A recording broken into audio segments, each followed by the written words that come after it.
The screen of my phone glowed in the dark of my apartment.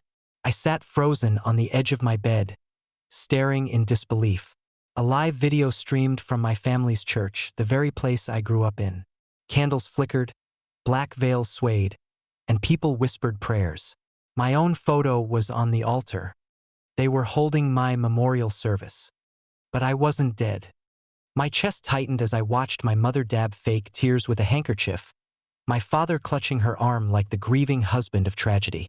My cousins sobbed dramatically, while my sister clung to the pulpit, her voice breaking as she read. She will be remembered for her failures, for the trouble she brought us, but also for teaching us what not to be. Rage boiled inside me. This wasn't grief. This was mockery dressed as mourning. They had erased me, cut me off, and declared me dead to polish their own reputations. I clenched my phone tighter. If they thought I'd watch silently from the shadows, they were wrong. By the time the priest began the final prayer, the heavy wooden doors creaked open. Heads turned.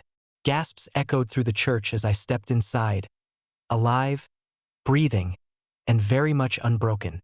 My heels clicked against the marble floor as I walked past the pews. My eyes locked on the altar where my photo mocked me. My mother's face went pale. My father stumbled backward. My sister's prayer book slipped from her hands. Surprised to see me?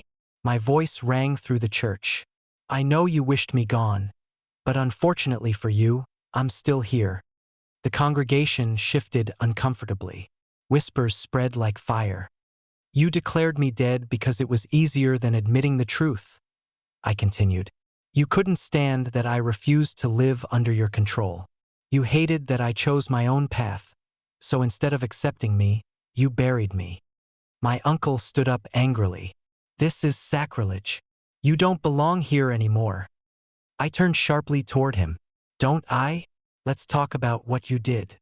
The room stiffened as I pulled out my phone and connected it to the projector the church often used.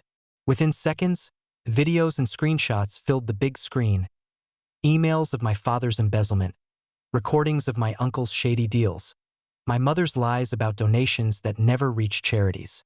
Gasps turned into shouts.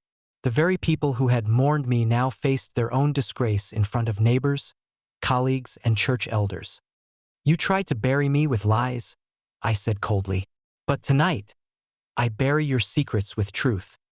My mother staggered forward, tears real this time. Please stop. I met her gaze without flinching. You stopped being my family the moment you declared me dead. I turned toward the congregation. You wanted to honor me with a memorial? Fine. Consider this my resurrection and their judgment.